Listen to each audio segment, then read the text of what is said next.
Hey everybody, this is D Hunter, bringing another action figure review.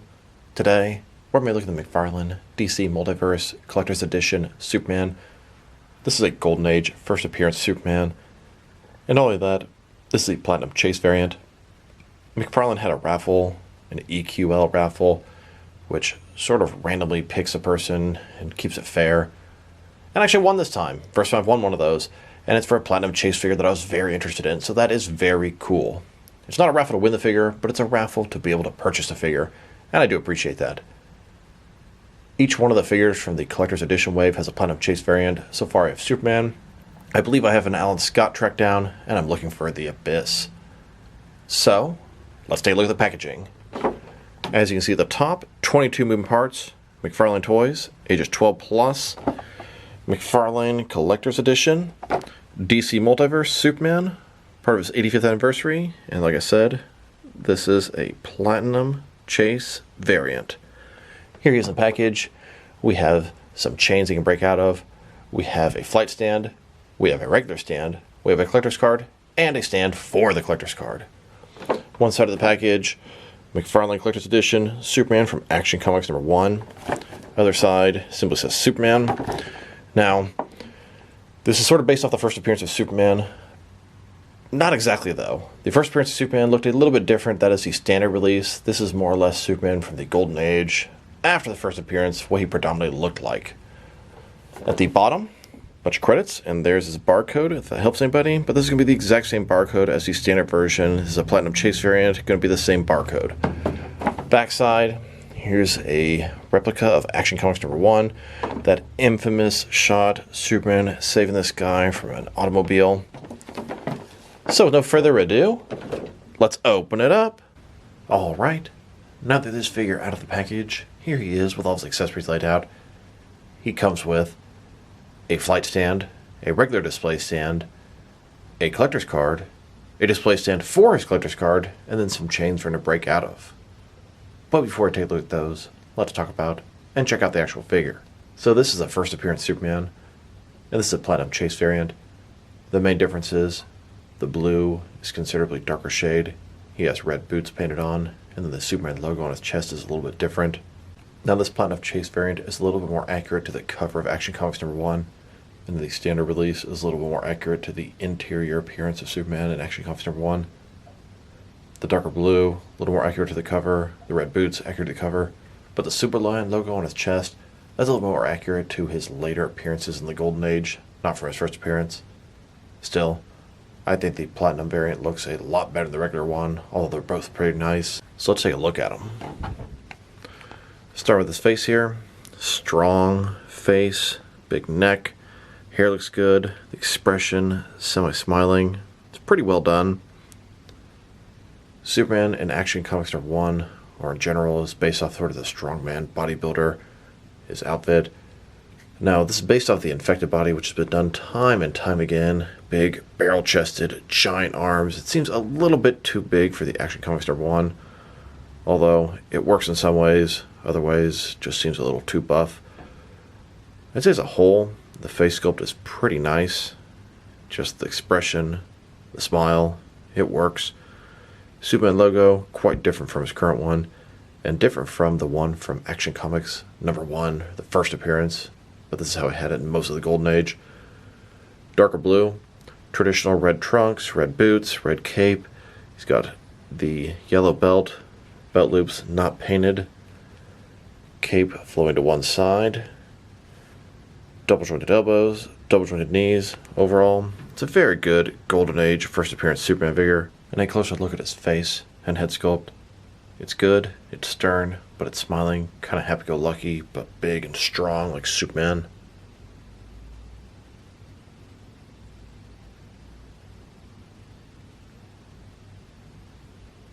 And here's the figure broken down as far as he can go, with all of his removable parts detached. His hands come off easily because he's on that infected buck, and they've made a ton of them before. The hands are already removable, but he doesn't come in the extra hands, and he damn well should, being a Collector's Edition figure. Now let's check out his accessories, and to me, this is a huge problem and disappointment. We have 3 different stands.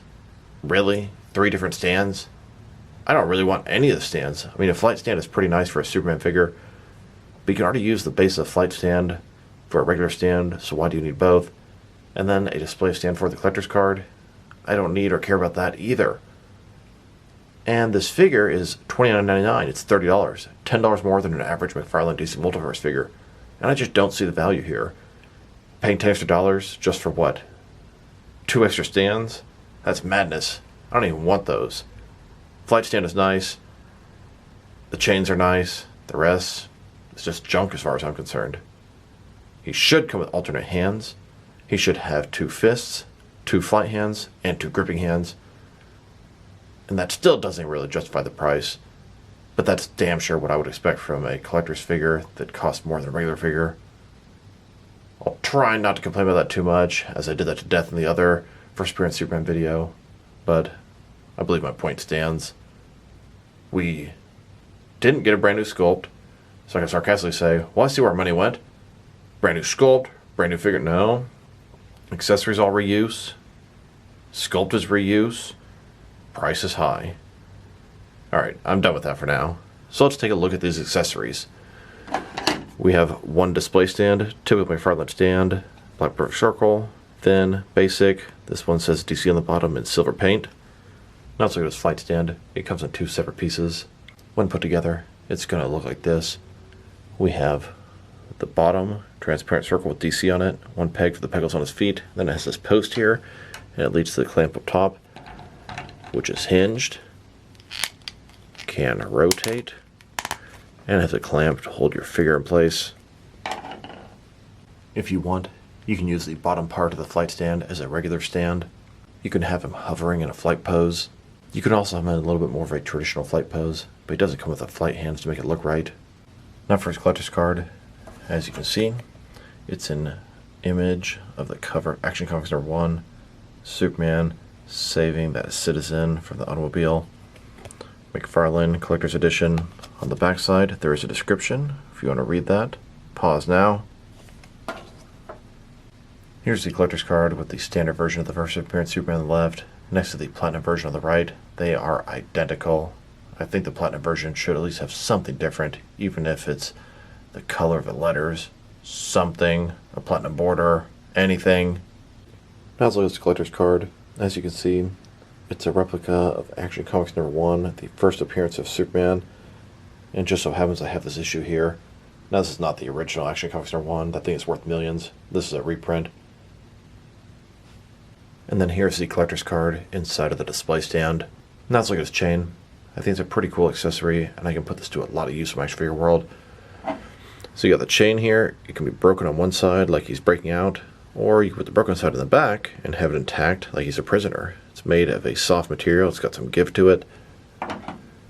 Now you might think to yourself, Superman bringing out a chain is not very impressive, but the old school Superman wasn't nearly as powerful as the current one. He couldn't even fly. He could leap tall buildings in a single bound, lifting up an automobile, breaking off chains. That was impressive stuff he did back then.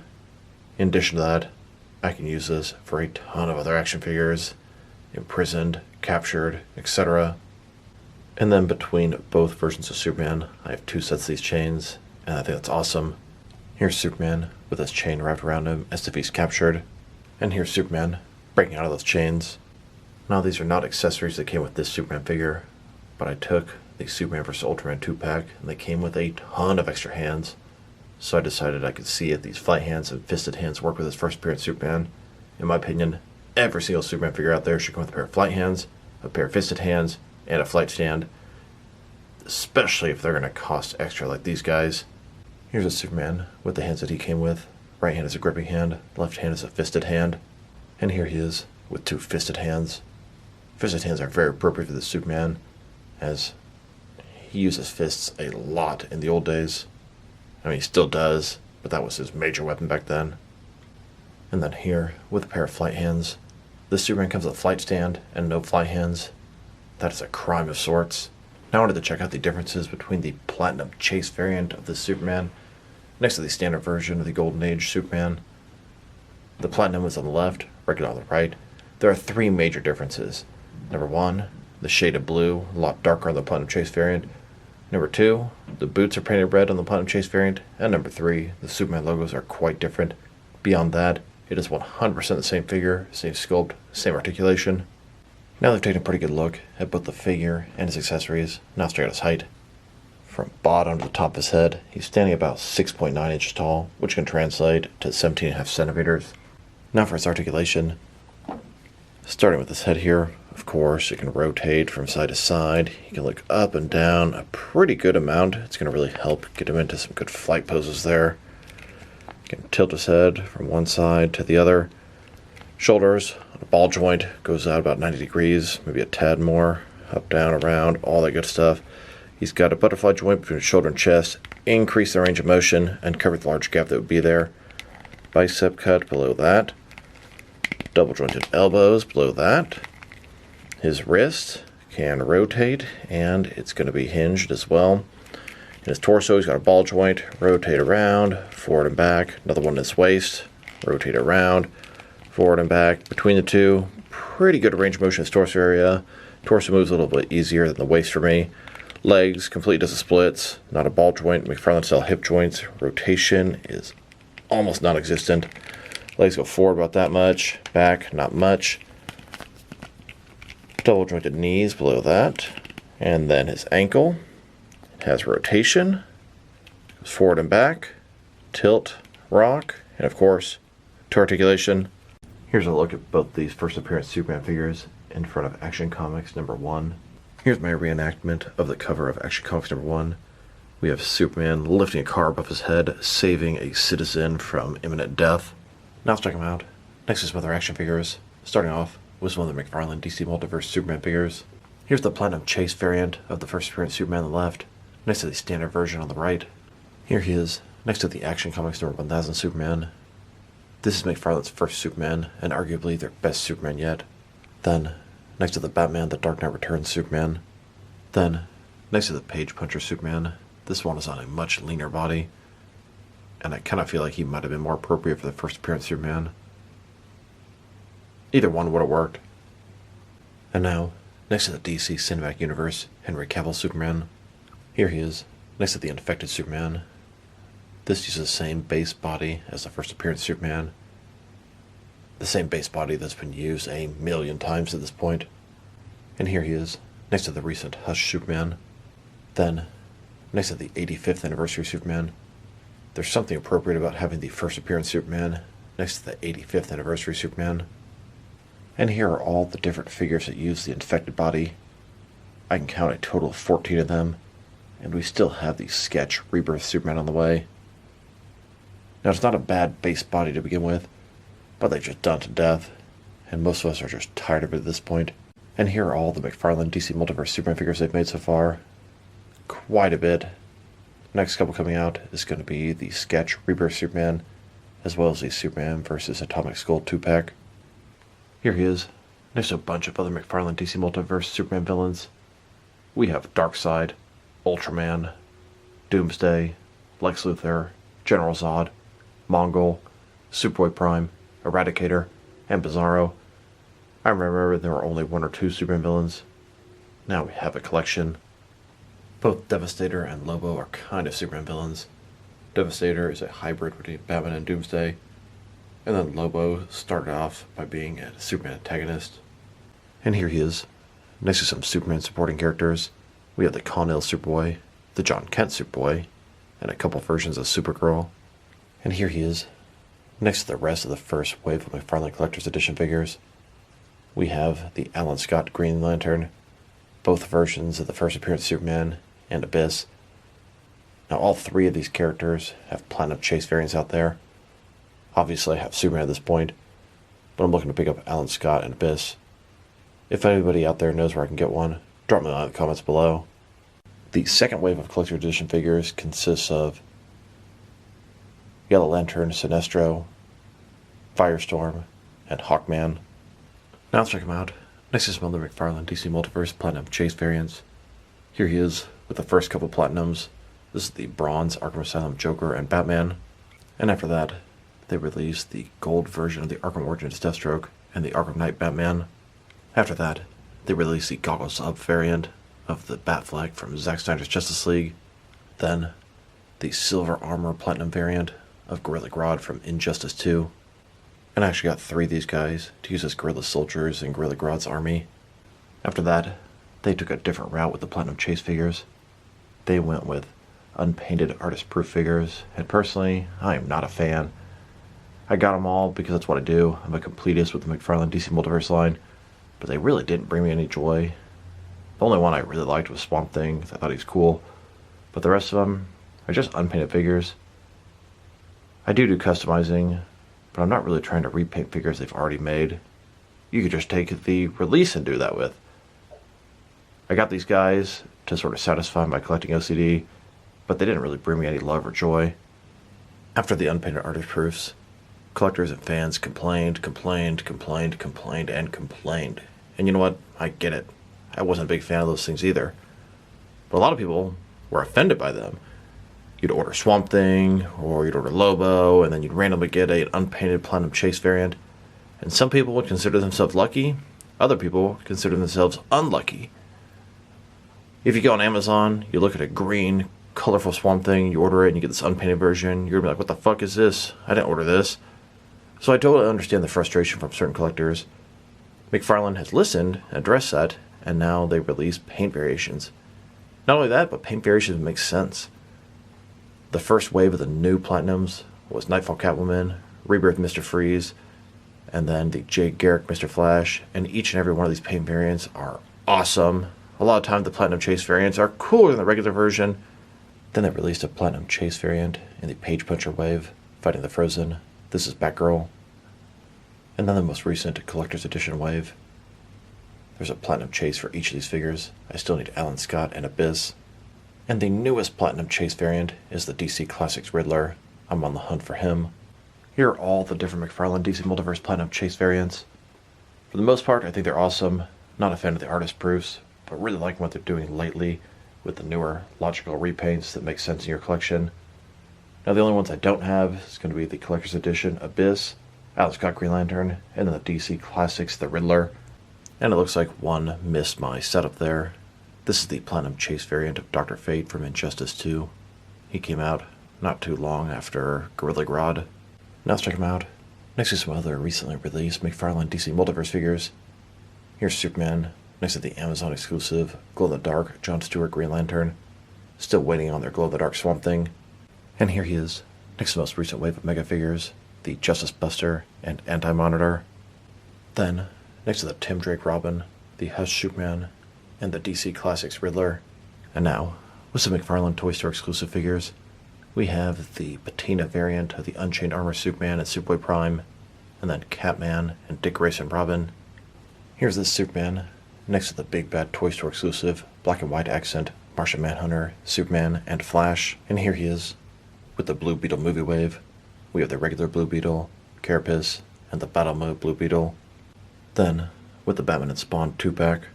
And now, with the Dark Knight Trilogy Gold Label San Diego Comic-Con exclusive figures, we have Bane with his coat, Joker as a bank robber thug, and then Joker seen through the sonar vision. And now, with some more San Diego Comic-Con exclusive figures, we have the 85th anniversary Superman, the 30th anniversary Nightfall Batman, the Page Puncher Sketch Mr. Freeze, and the Dark Knight's Metal Alan Scott Dread Lantern. Next, let's check him out with some Target exclusive figures. Here he is, next to the Superman vs. Doomsday 2-pack. Then, with some recent Jokerized stuff.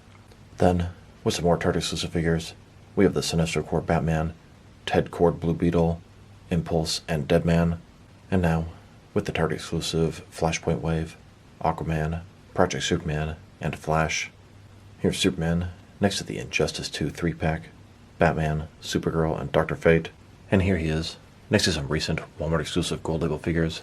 We have the Vampire, Joker, Batman, and Superman, as well as Captain Atom, Beast Boy, and Eradicator. Then, next to the Goofy Head Sculpt Rebirth Superman vs. Ultraman 2-pack.